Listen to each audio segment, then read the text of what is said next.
الحمد لله نحمده ونستعينه ونستغفره ونؤمن به ونتوكل عليه. أما بعد فأعوذ بالله من الشيطان الرجيم. بسم الله الرحمن الرحيم. إنا أنزلناه في ليلة القدر وما أدراك ما ليلة القدر. ليلة القدر خير من 1000 شهر. تنزل الملائكة والروح فيها بإذن ربهم من كل أمر سلام هي حتى مطلع الفجر. صدق اللہ العظیم. معزز سامعین کرام، آج رمضان المبارک کا آخری عشرہ شروع ہو چکا ہے اور سارے رمضان کا نچوڑ خلاصہ آخری عشرہ ہے، اور اس آخری عشرے کا خلاصہ اور نچوڑ وہ لیلۃ القدر ہے. لیلۃ القدر کی مناسبت سے کچھ گفتگو پہلے عرض کر چکا ہوں، کچھ باتیں آج کے مختصر درس کے اندر عرض کروں گا.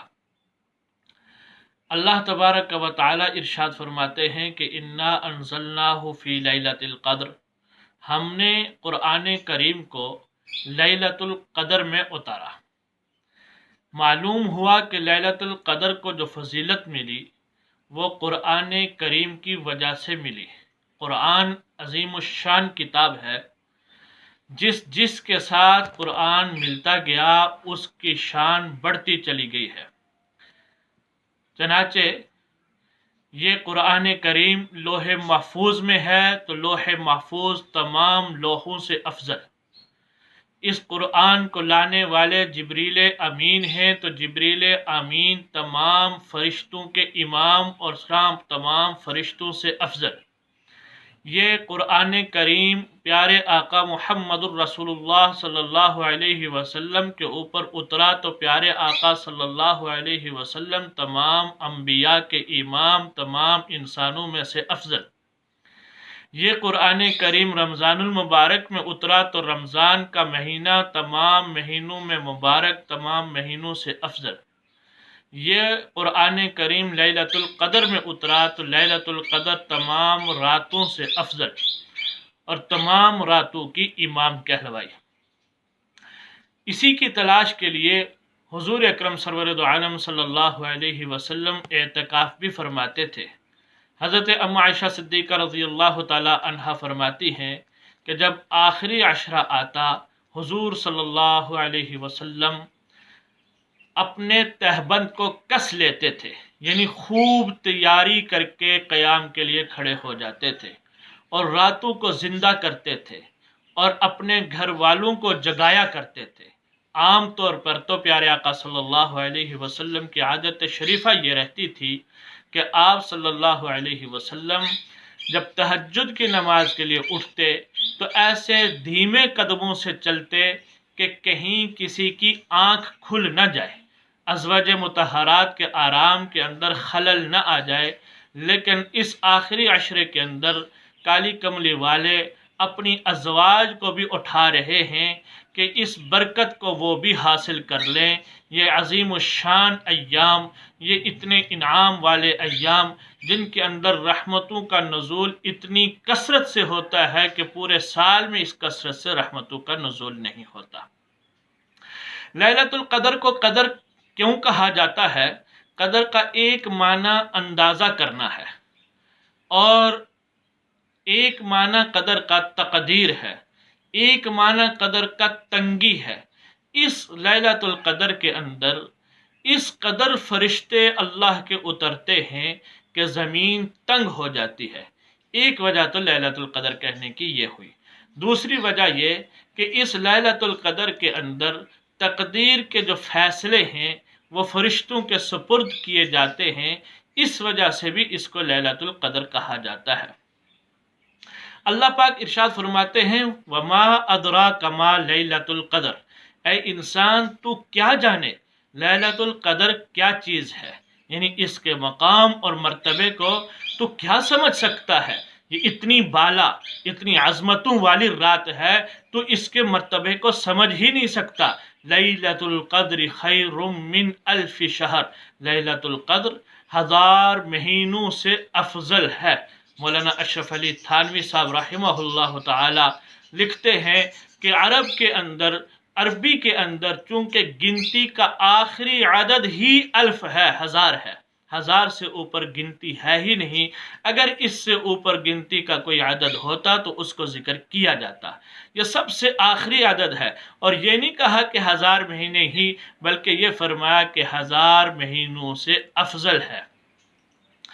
لیلۃ القدر خیر من الف شہر تنزل الملائکۃ والروح، اس میں فرشتے اور روح الامین اترتے ہیں اللہ کے احکامات کو لے کر، اللہ کی اجازت کے ساتھ۔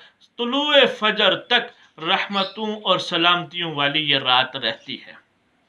یہ فرشتوں کا نزول کس لیے ہوتا ہے؟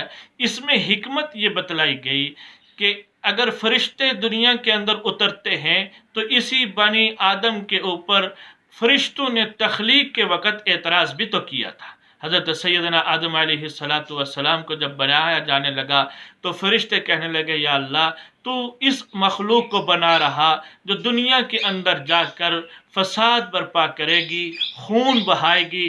آج جبریل امین کی قیادت کے اندر فرشتوں کے لشکروں کو بھیجا جاتا ہے، بیت اللہ شریف کے اوپر جبریل امین جھنڈا گاڑتے ہیں اور وہ جھنڈا گاڑ کر اپنے لشکروں کی تشکیل کر دیتے ہیں۔ فرشتے پوری دنیا کے اندر پھیل جاتے ہیں، جہاں کوئی آدمی کھڑا، بیٹھا، لیٹا، کسی حالت میں بھی اللہ کے ذکر کے اندر مشغول ہوتا ہے، فرشتے اس سے مصافحہ کرتے ہیں اور اس کے لیے دعائے خیر کرتے ہیں۔ اور آپ صلی اللہ علیہ وسلم نے یہاں تک ارشاد فرمایا کہ کوئی صحرا، کوئی پانی کے اندر کشتی ایسی نہیں ہے جہاں یہ فرشتے نہ پہنچتے ہوں۔ یہ نورانی مخلوق ہے، اس لطیف مخلوق ہے، ان کے مصافحے کو ہم محسوس نہیں کرتے، لیکن قربان جائیں امت محمدیہ علیہ السلام کے ساتھ اللہ کی محبت کس قدر ہے کہ ہم کتنے ادنا اور کتنے گناہ گار، لیکن اس کے باوجود اللہ کی وہ روحانی مخلوق، نورانی مخلوق، فرشتے ہم سے مصافحہ کرنے کے لیے آتے ہیں۔ تو کیوں نہ ہم ان 10 راتوں کو اللہ کی عبادت کے اندر گزار دیں، ان میں گڑ گڑا کر اللہ سے معافی مانگیں اور ان میں گڑ گڑا کر اللہ تبارک و تعالیٰ سے اپنے تعلق کو جوڑ دیں، اپنے گناہوں کو بخشوا لیں، اور یہ عشرہ تو جہنم سے چھٹکارے کا ہے۔ اللہ سے مانگیں اللہم اجرنی من النار، اے اللہ ہمیں جہنم سے خلاصی عطا فرما۔